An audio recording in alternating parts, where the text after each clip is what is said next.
오늘의 사연 시작합니다. 저는 작년 이맘때 결혼한 1년차 새댁입니다. 결혼하고 지금까지 남편과의 사이는 나쁘지 않습니다. 다만 결혼 전부터 꾸준하게 시가 쪽과 마찰이 있었는데 원래 시가 사람들과의 갈등이라는 건 피할 수 없으면 즐기라는 생각으로 참아왔거든요. 하지만 이제는 정말 돌이킬 수 없는 상황까지 되어버려 이렇게 하소연이나 해볼까 사연을 남겨봅니다. 저는 친정집이 비교적 넉넉한 편이고 취업도 남들보다 일찍 했어요.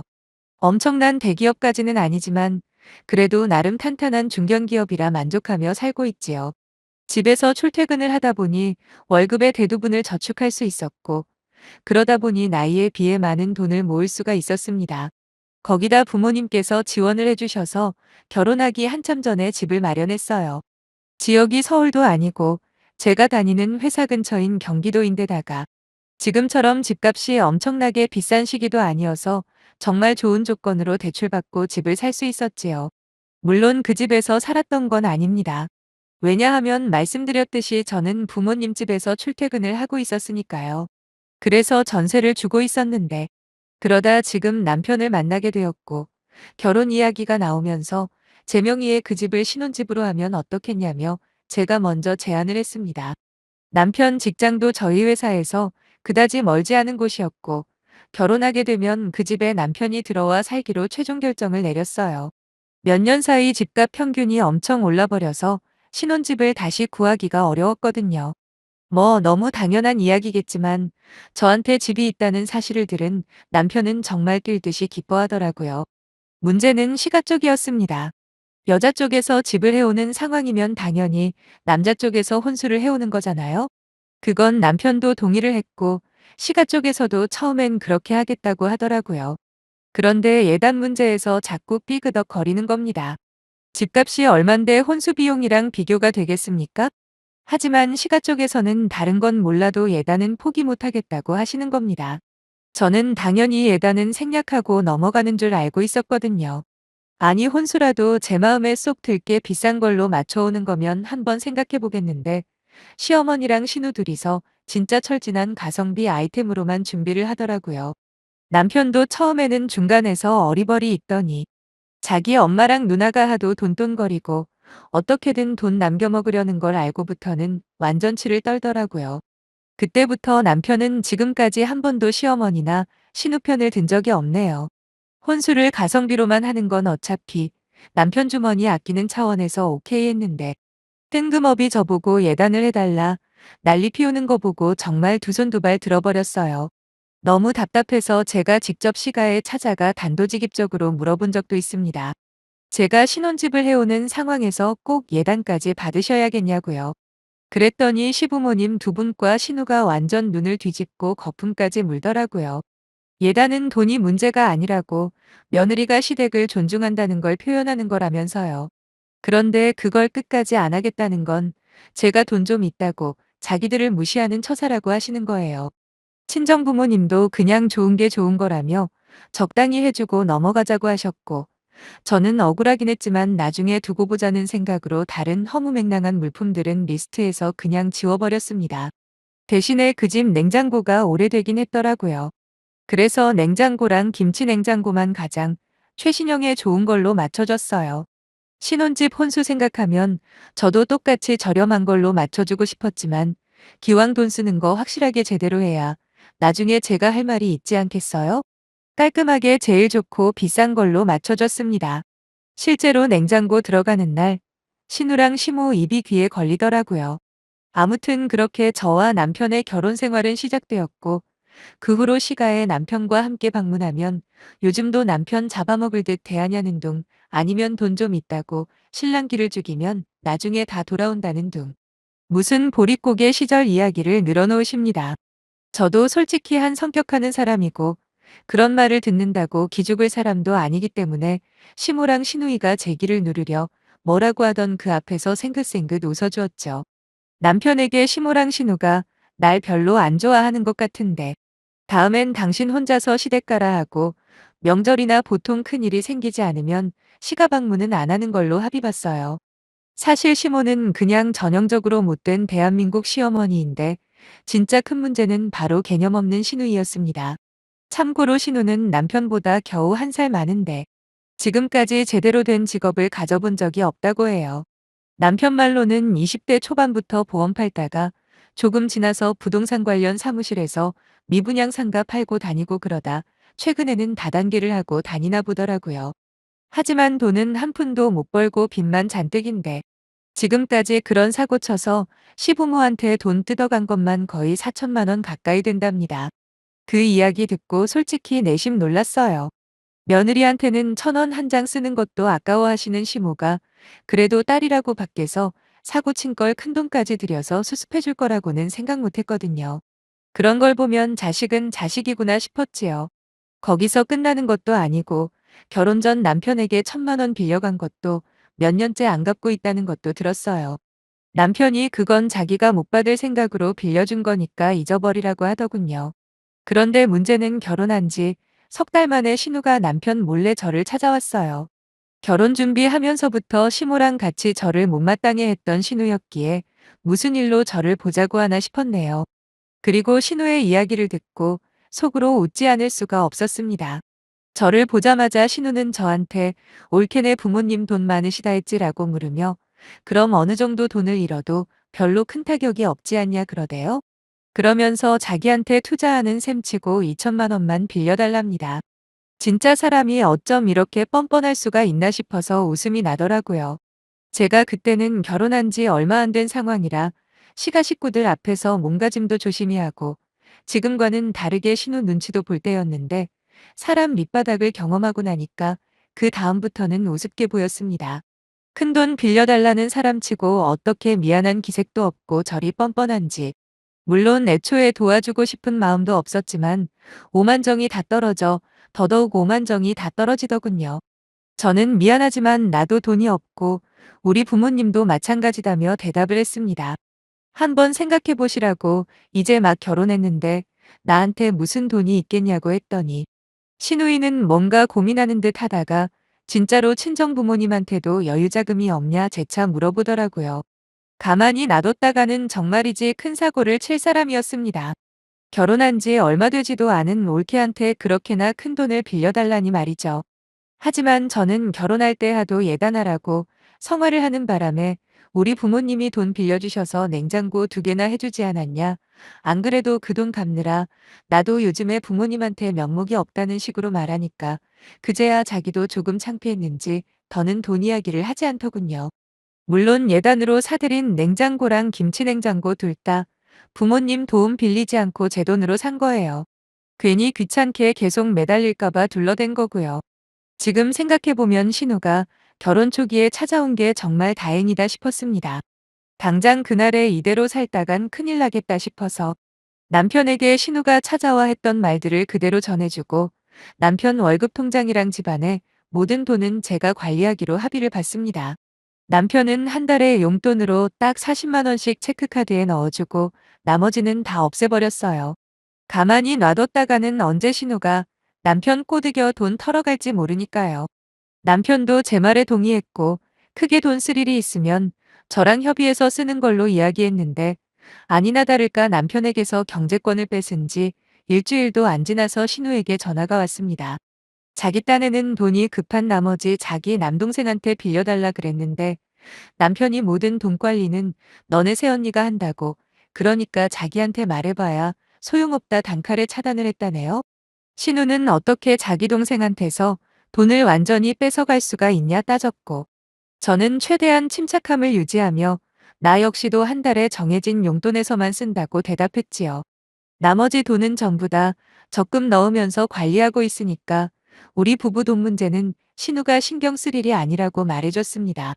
다짜고짜 그건 자기가 알바 아니고 정말 급해서 그러니까 딱 100만 원만 보내달라길래 무슨 일인지부터 말해보라 그랬습니다. 결국 속 시원하게 뭐 때문인지 이야기도 못하길래 나중에라도 구체적인 사용처를 알려줄 수 있을 때 그때 연락달라 말하곤 전화를 끊었어요. 전화기 너머로 흥분해서 뭐라 떠드는데 저는 들은 척도 안 하고 통화 종료 버튼을 눌러버렸네요. 결국 그날 오후에 시어머니에게서 바로 전화가 오더라고요. 자고로 돈 문제는 집안의 가장이 관리해야 한다고 말씀하시길래 곧바로 그 가장이 바로 저라고 대답을 했어요. 시어머니가 제 말 뜻을 이해 못하시고 그게 무슨 뜻이냐고 되묻길래 조곤조곤 설명을 해드렸습니다. 어머님 아들보다 제가 돈도 훨씬 많이 벌고요. 집도 제 명의인데다 가진 재산도 제 쪽이 더 많으니 당연히 가장은 어머님 아들이 아니고 저 아니겠냐고요. 그리고 어머님 논리대로라도 돈 문제는 가장인 제가 하고 있으니 하등 걱정 안 하셔도 될 것 같다 말씀드렸네요. 제 답변이 어머님 자존심을 심하게 건드렸는지 그때부터 시어머니 꼭지가 완전히 돌아버려서 죽일련 살릴련 하시더라고요. 거의 5분에 걸쳐서 쉬지 않고 쌍욕을 쏟아내시는데 그동안 저한테 쌓인 게 엄청 많으신 듯 보였습니다. 그냥 고분고분 말 잘 듣는 순둥이 며느리를 원하셨던 것 같은데 솔직히 저는 성격이 더러워서 그렇게는 못하거든요. 당장 퇴근하고 돌아온 남편에게 그랬죠. 오늘 당신 어머니가 나한테 전화를 하셨는데 아주 욕이란 욕은 전부 먹은 것 같다고요. 이런 대접까지 받으면서 당신 돈까지 관리하고 싶지 않으니까 이제부터 당신 월급은 당신이 알아서 관리하고 대신에 양가 부모님한테 용돈 드리던 것도 각자 알아서 하자 그랬습니다. 어차피 부부 사이라 해도 경제적으로는 완전히 분리해서 살 수 있으니까 서로 정확하게 생활비 반씩 부담하면서 살자고 이야기를 했더니 남편은 아무 말 하지 않고 곧장 제가 보는 앞에서 시어머니에게 전화를 걸더라고요. 그리곤 크게 스피커폰으로 바꾸더니 시어머니가 전화를 받자마자 차가운 목소리로 이야기를 하는 거예요. 엄마랑 누나 덕분에 나 조만간 이혼당할 것 같다고. 그럼 이 집에서 쫓겨나야 하는데 그때 가서 월세방이라도 얻어야 하려면 돈 모아야 하니까 앞으로 용돈 못 보낸다 선언을 하고는 전화기 너머로 뭐라 뭐라 소리가 들렸지만 그냥 전화를 끊어버리더군요. 그리고는 남편이 저한테 미안하다. 진작에 본인이 나서서 선을 그었어야 맞는 건데 그랬으면 돈 문제로 이렇게까지 귀찮게 하지 않았을 거라며 사과를 했습니다.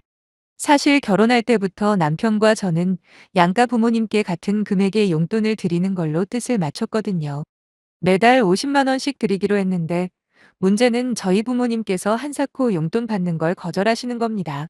결혼하고 이제 한창 돈 모아야 할 시기에 무슨 부모 용돈을 벌써 챙기냐고 하시면서 아직까지 자식한테 손 벌리지 않아도 괜찮으니까 그 돈으로 저희 둘이서 알콩달콩 살라고 하시더라고요. 그래도 어떻게 아예 모른 척할 수는 없다 보니 남편 동의하에 따로 적금 통장을 만들었지요. 거기에 매달 30만 원씩 모아서 나중에 부모님 유럽 여행이나 시켜드릴 계획입니다. 아무튼 그건 그거고 명목상으로는 시부모님에게만 용돈을 드리고 있었는데 남편의 결심 덕분에 그 돈도 안 드리기로 한 거지요. 사실 50만 원이라는 돈이 어찌 보면 큰 금액이 아닐 수도 있겠지만 저희 입장에서는 충분히 부담되는 금액이거든요.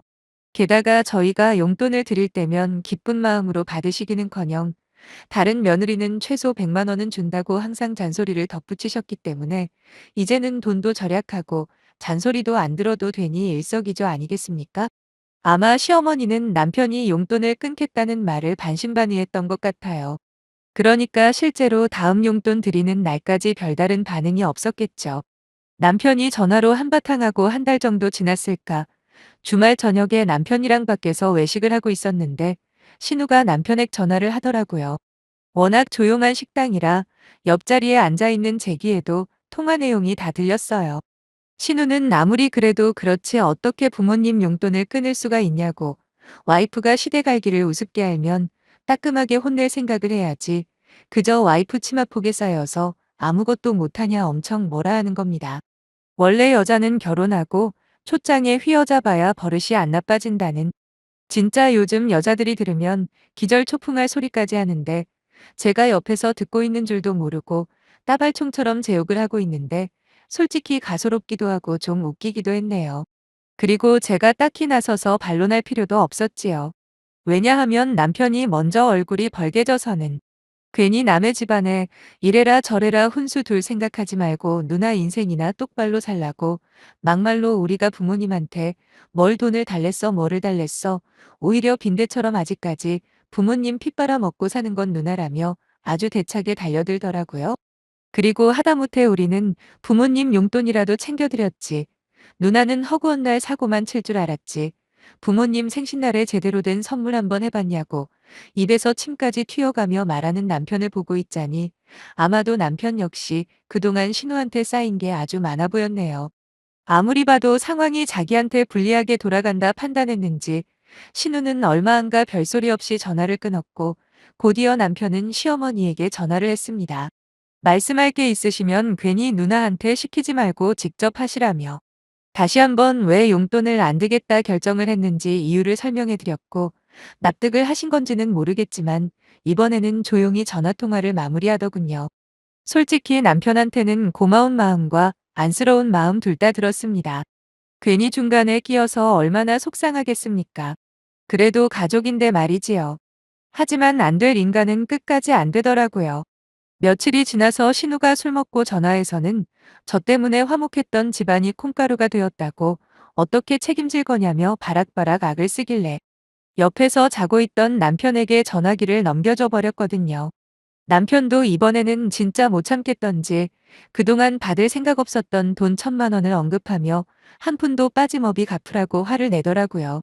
어차피 빌려준 거 통장 내역 있으니까 발뺌할 생각하지 말라면서요. 그전까지는 가족으로 생각하지도 않겠다며 전화를 끊는데 내 남편이지만 참 가족복 지지리도 없다 싶었네요. 그날 밤에 남편 기분 풀어줄 겸 맛있는 거 먹으면서 술도 한잔 했는데 남편은 자기 엄마랑 누나가 이 정도로 형편없는 사람들인지 몰랐다면서 이번 기회에 제대로 정신 차리게 만들던지 아니면 앞으로 안 보고 살아도 하등 상관없다네요. 저야 뭐 크게 상관없긴 하지만 남편을 생각해서라도 하루빨리 화해하는 날이 왔으면 하네요. 긴 사연 읽어주신 모든 분들께 감사 인사 전합니다.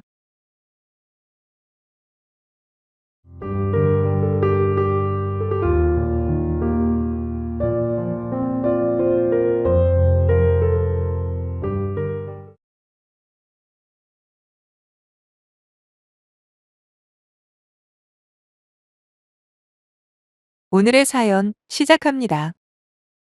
얼마 전 저는 파혼을 했습니다. 남자친구를 정말 사랑했고 한때는 하늘에서 제게 내려준 배필이라고도 믿었지만 시어머니나 시아버지가 될 인간들이 하는 행색을 보아하니 결혼하면 그대로 지옥불에 떨어지겠더라고요. 그래서 결단을 내린 거예요. 남자친구는 몇 날 며칠을 울고불고 매달리며 제게 아주 조금의 양보만 해달라 부탁을 했지만 어림도 없었어요. 솔직히 말해서 자기 부모와 인연을 끊고 살겠다고 약속해도 모자를 파네 오히려 저한테 양보를 해달라는 말에 어이가 없었죠. 이혼보다 파혼이 낫다는 말이 있긴 하지만 앞으로 누굴 만나더라도 저는 파혼했었다는 말을 꼭 할 겁니다. 그게 상대방에 대한 예의니까요. 그런 면에서는 지금까지 티끌 하나 없던 제 인생에 오점을 남긴 것 같은 기분을 지울 수가 없네요. 아무튼 남자친구와 연애를 할 때만 해도 내가 누군가에게 이토록 사랑을 받을 수 있고 절대적으로 귀한 존재라는 사실을 처음으로 느꼈어요. 물론 이전에도 다른 남자들을 만나기는 했었죠. 하지만 그때는 어려서인지 조금만 맞지 않으면 싸우게 되더라고요. 서로를 이해하고 배려하기보다는 그냥 헤어지는 걸 택하다 보니 점점 연애가 힘들어지고 무서워지는 겁니다. 그러다 친구 소개로 남자친구를 만났어요. 지금껏 만나왔던 남자들과는 확연히 다른 남자친구의 모습에 저는 점점 빠질 수밖에 없었습니다. 당시 저는 처음 입사했던 회사에서 그만두고 이직을 준비하고 있었거든요. 사실 경제적으로는 큰 어려움이 없었지만 아무래도 심리적으로는 많이 위축이 된 상황이었는데 그런 저의 자존감을 살려준 건 바로 남자친구의 따뜻한 위로와 격려였습니다. 왜 사람이라는 게 그렇잖아요. 스스로 힘내자 으쌰으쌰 하는 것도 중요하지만 옆에서 잘 될 거라고 너는 충분히 대단한 사람이니까 곧 너희 가치를 알아줄 좋은 회사가 나타날 거라는 남자친구의 말이 저한테는 얼마나 큰 용기가 되었는지 몰라요. 실제로 남자친구 덕분인지 저는 생각보다 빨리 재취업이 되었고 이 시점 이후로 남자친구는 제 인생에서 뺀쓸 수 없는 사람이 되었죠. 2년 반의 연애 끝에 저희는 결혼을 생각하게 되었는데 아무리 사람들이 결혼은 현실이라고 해도 저희만큼은 괜찮을 줄 알았어요. 그만큼 서로에 대해 잘 알고 사랑한다 믿었거든요. 말이 나온 김에 양가 집안에 대해서 이야기를 조금 해보자면 일단 저는 어린 시절부터 부족함 없이 자랐습니다. 아빠 엄마 두 분 모두 좋으신 분이세요. 격이다 돈도 먹고 사는데 지장 없을 만큼 있었고요. 한마디로 화목한 가정에서 별다른 어려움 없이 자랐다는 이야기죠. 반면에 남자친구 쪽은 상황이 많이 다릅니다. 일찍부터 어머님과 단둘이서 살아왔다고 하는데 이상한 건 어머님이랑 아버님이 그렇다고 이혼을 하신 건 아니래요. 연애 초창기에 지나가는 말로 남자친구 부모님에 대해서 물어본 적이 있습니다. 그때 들은 바로는 남자친구 부모님이 서로 사이가 안 좋아서 따로 살고 계시고 이혼은 하지 않았다고만 이야기를 하더라고요. 그때만 해도 결혼은 생각조차 할 수 없던 시기였기에 그냥 그런가 보다 하고 넘어갔죠. 제 친구들 중에서도 진짜 드라마에서나 나올 만큼 복잡한 가정사를 가진 친구들이 제법 있거든요. 그래서 남자친구네도 뭔가 말 못할 사정이 있겠지 정도로만 생각을 했었습니다. 하지만 결혼 이야기를 하면서 남자친구의 아버지에 대해 궁금해지더군요. 그래서 하루 시간 내서 용기 내 물어봤습니다. 이제는 부부가 될 관계니까 그 정도는 충분히 들을 자격이 된다고 생각했거든요. 그래서 아버지는 뭐 하는 분이신지, 어디에 살고 계시며 또 연락은 하는지 물어봤어요. 그러자 남자친구가 하는 말이 중학교 이후로는 연락 한 번 한 적 없답니다. 목소리도 거의 까먹었다고 하는 거예요. 솔직히 많이 의아했어요. 그때까지만 해도 비록 아버님과 어머님이 무슨 사정인지는 모르겠지만 따로 살 수 있다 생각했거든요. 왜 별거라고 하잖아요. 하지만 적어도 자식인 남자친구를 봐서 차마 이혼을 못하고 있구나라고만 생각을 했죠. 하지만 정작 남자친구는 아버님이랑 연락을 안 한다니까 당황스럽더라고요. 하지만 이런 생각도 금세 사라졌어요. 자신의 불행을 너무도 덤덤하게 말하는 남자친구가 안쓰러웠거든요. 제가 만약에 남자친구처럼 아빠 없이 자라야 했다면 정말 불행했을 거라는 생각에 저는 더 이상 캐묻지 않았습니다. 그리고 결혼식에도 당연히 안 오실 거라 짐작하고 넘어갔어요. 양가 부모님에게 본격적으로 결혼 승낙을 받고 조금씩 진행을 하던 중이었어요. 하루는 남자친구 어머님이 저를 부르시더라고요. 기니 할 말씀이 있다고 하시면서 말이에요. 그렇게 만난 어머님은 제게 부탁을 가장한 명령을 하셨습니다. 자신이 얼마나 힘들게 살아왔는지부터 시작해서 여자 혼자 몸으로 아들을 이렇게까지 훌륭하게 키워냈다며 스스로 자화자찬을 얼마나 길게 하시던지 듣고 있기가 점점 힘들었어요. 대체 본론이 뭘까? 무슨 이야기를 하시려 이렇게 장황하게 설명을 하시나 싶던 차에 드디어 어머님이 용건을 말씀하십니다. 당신께서 지금까지 안 해본 일이 없었다고, 그런데 평생을 몸을 혹사시키다 보니 지금은 건강이 많이 망가졌답니다. 그러면서 저와 남자친구가 결혼을 하더라도 지금까지처럼 생활비를 달라는 게 결론이었네요. 이미 아들하고는 이야기가 어느 정도 된 부분이지만 혹시나 해서 저한테도 따로 언지를 주는 거라고 하시면서 시어머니한테 생활비를 주는 것에 대해서 불만을 가지지 말라고 부탁 아닌 부탁을 하시는 거예요. 그러면서 자기가 며느리 입장이라도 시어머니한테 돈 들어가는 게 탐탁치 않을 수 있다 이해를 한답니다. 하지만 자기는 경우가 다르다며 이걸 드려야 하나 말아야 하나 그런 차원이 다르다고 말씀을 하시는데 사실 대충 알고는 있었어요. 남자친구가 어머님을 모시고 살면서 경제적으로 많이 부담을 하고 있었다는 걸 말이에요. 왜냐하면 종종 어머님과 돈 문제로 다퉜다고 속상하다는 이야기를 저한테 했었거든요. 어머님이 말씀하신 것 중에 건강이 많이 안 좋다는 이야기는 사실과 조금 다릅니다. 남자친구가 취업을 하기 전까지 어머님이 열심히 장사도 하시고 여러 가지 일들을 하신 건 맞지만 일단 남자친구가 돈을 벌기 시작하면서 일을 그만두셨거든요.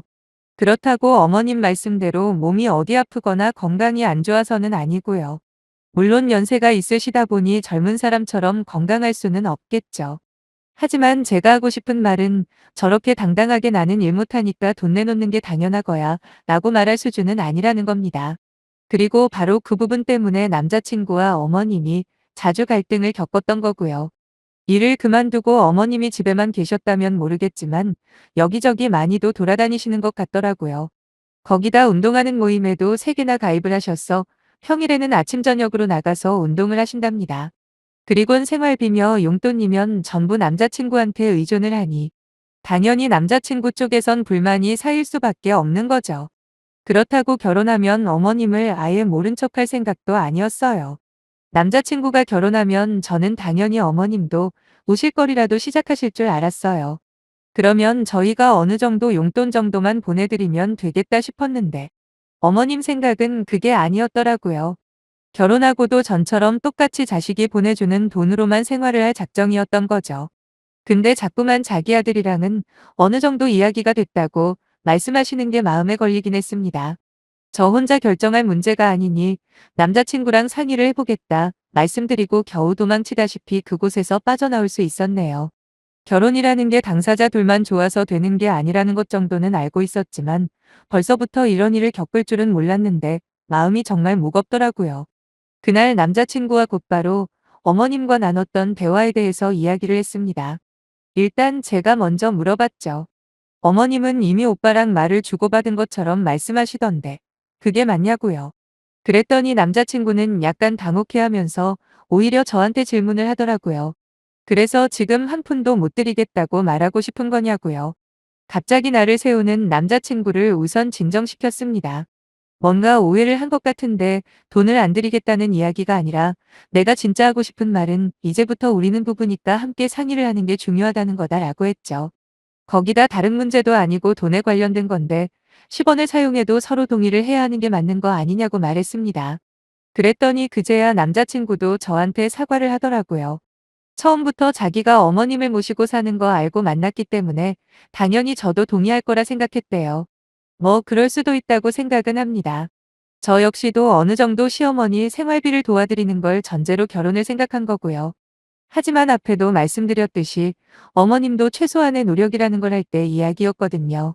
남자친구한테 지금까지 얼마씩 들여왔냐 물었더니 월 200만 원이랍니다. 생활비랑 용돈 모두 합쳐서 말이죠. 생각보다 많은 금액에 놀란 저는 왜 그렇게 많이 드리냐 또 물어봤어요. 그랬더니 남자친구가 한다는 말이 어머님이 밥 챙겨줘, 빨래 청소까지 다 해주시는데 생활비에 용돈까지 하면 그 정도는 드려야 하는 거 아니냐 하더군요.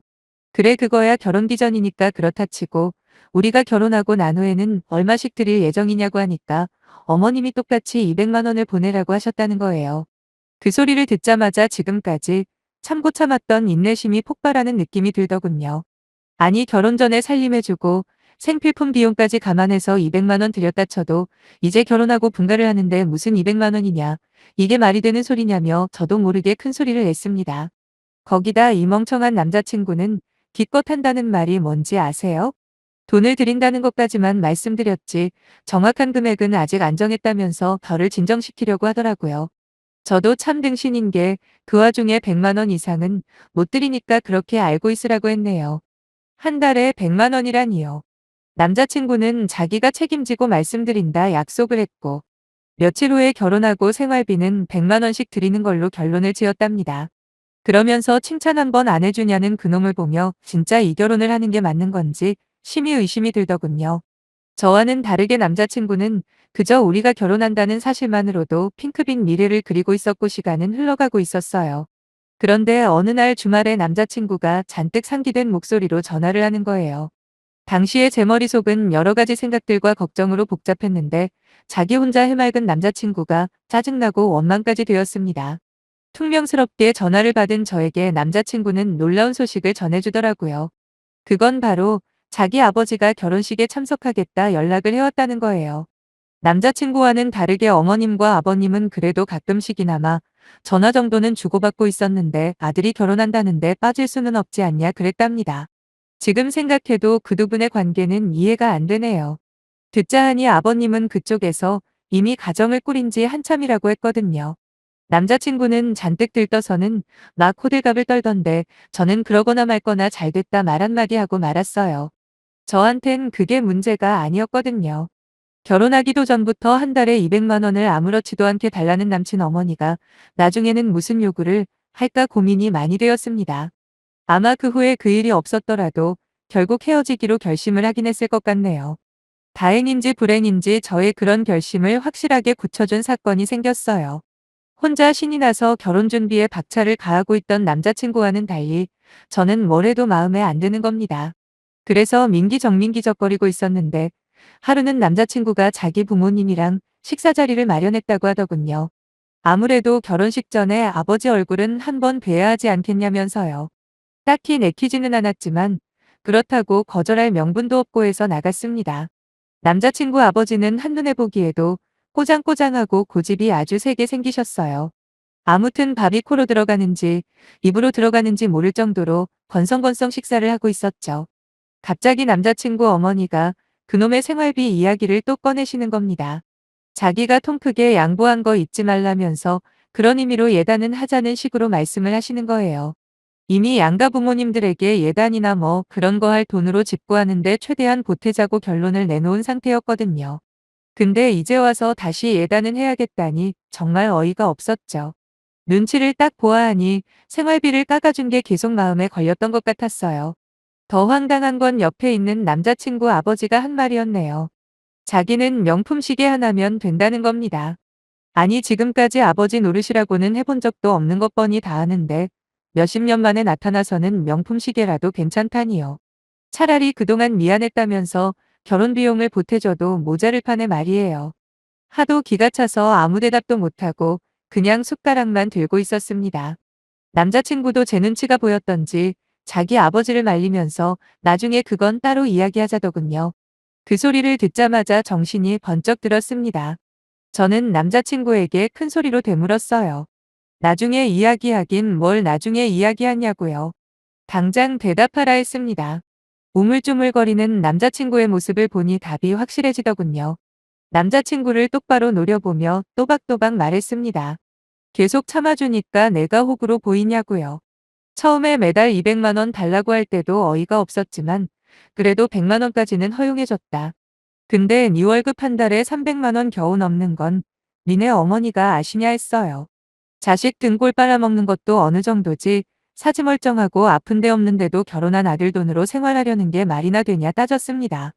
솔직히 100만 원도 말이 안 되는 금액인 거 나도 아는데 그래도 혼자서 아들 키우느라 고생하신 거 생각해서 양보한 거라고요. 사람이 고마운 줄을 알아야지. 요즘 세상에 시어머니 일 안 하고 편하게 놀고 먹는 돈으로 한 달에 100만 원씩 선뜻 드린다는 며느리가 있을 것 같냐 그랬더니 남친 어머니가 지금 뭐 하자는 거냐 난리를 치시더라고요. 가볍게 무시했습니다. 어차피 제 이야기를 들어야 할 사람은 남자친구였으니까요. 저는 계속해서 말을 이어나갔어요. 내가 지금 빚진 거 갚는 사람처럼 보이냐고 물어봤더니 남자친구는 그건 아니라대요. 근데 왜 받을 거 덜 받은 사람처럼 이제 와서 예단을 입에 올리냐 했습니다. 아니 그렇잖아요. 남자친구 어머니 연세가 이제 62이십니다. 거기다 딱히 지병을 앓거나 움직이지 못하는 것도 아니에요. 저희 엄마가 연세는 더 많으신데 아직도 아빠 회사에 매일같이 출근하시거든요. 근데 남친 어머니는 뭐가 그렇게 잘났답니까? 그리고 아버지 문제도 그렇다고 내가 알기로는 아들한테 해준 거 하나 없는 걸로 아는데 무슨 명품 시계 타령을 하시는지 정말 뻔뻔한 거 아니냐 그랬어요. 근데 그걸 그 자리에서 거절하지도 못하고 나중에 이야기하자는 너도 참 등신이라고요. 그러면서 네가 내 입장이라면 자식들 핏 빨아먹을 궁리만 하는 니네 집 며느리가 되고 싶겠냐 말하곤 모두 보는 앞에서 그대로 일어나 나와버렸습니다. 헐레벌떡 뛰어나와 저를 잡는 남친을 뿌리치고 뒤도 안 돌아보고 집으로 와버렸네요. 혼자 씩씩거리며 들어오는 저를 보고 부모님은 무슨 일이냐 물으시길래 울면서 전부 다 말씀드렸습니다. 처음에는 저보다 더 화를 내셨지만 이내 저한테 그러시더라고요. 차라리 잘된 일이라고요. 원래 늦었다 싶을 때가 가장 빠른 법이라며 지금이라도 알게 된 게 다행이랍니다. 제 예상대로 그날 이후로 남자친구한테 하루가 멀다 하고 전하며 문자 폭탄이 쏟아지더군요. 남자친구는 무조건 자기가 잘못했다면서 제가 원하면 매달 드리는 생활비도 안 드릴 거고 자기 엄마도 꼭 일하게 만들 거라대요. 예단 같은 것도 필요 없고 아버지랑도 다시 인연을 끊을 거랍니다. 그러게 처음부터 중간에서 교통정리 잘했으면 파혼까지는 안 했을 텐데 지금 생각해도 멍청한 놈이네요. 계속해서 제가 연락을 씹으니까 나중에는 중래만의 이상한 사진까지 보내며 협박까지 하더라고요. 솔직히 진짜로 무슨 일이라도 저지르진 않을까 마음이 흔들리긴 했어요. 하지만 이번에 한 번 넘어가 주면 그때는 두 번 다시 발을 못 뺄 것 같은 예감이 강하게 들었고 매서 무시했죠. 그러기를 며칠이 지났나 갑자기 남자친구는 포기를 한 건지 연락이 뚝 끊어졌죠. 이제 끝났구나 싶은 그때 이번엔 미칠 듯한 욕설 문자가 수십 통이 오는 겁니다. 결국 남자친구의 본성이 그 정도였던 거예요. 입에 담지도 못할 욕설이 가득한 문자를 보게 된 아빠가 곧장 저를 데리고 남자친구 집에 찾아가 완전히 뒤집어 버렸어요. 마치 저를 만나면 가만히 안 둘 것처럼 굴던 남자친구는 몽둥이까지 들고 쳐들어간 아빠를 보자마자 돌았는지 곧바로 죄송하다는 말만 연발하는데 한때 내가 좋아했던 인간의 실체가 고작 저 정도로 찌질했구나 싶은 생각에 씁쓸했네요. 다시는 연락하지 않겠다는 각서까지 받고서야 그놈과의 관계는 깔끔하게 정리가 되었습니다. 바닥까지 전부 봐서 그런지 이별 후유증 같은 건 하나도 없더군요. 지금은 다시 예전처럼 잘 살고 있어요. 진짜 남자를 만나고 헤어지고 여러 번 해봤지만 이번처럼 막장은 처음입니다. 다시 한번 든든한 부모님이 있어서 얼마나 감사한지 모르겠네요. 앞으로 더욱더 효도하며 살려고요. 하나 깨달은 게 있다면 결혼은 정말 쉽지 않은 거구나 라는 거예요. 그리고 집안 대 집안의 결합인 만큼 비슷한 환경의 가정이 만나야 한다는 어른들의 말씀에 절대적으로 공감하게 되네요. 그럼 제 사연은 이만 줄이고 평범한 일상으로 돌아가 볼게요. 감사합니다.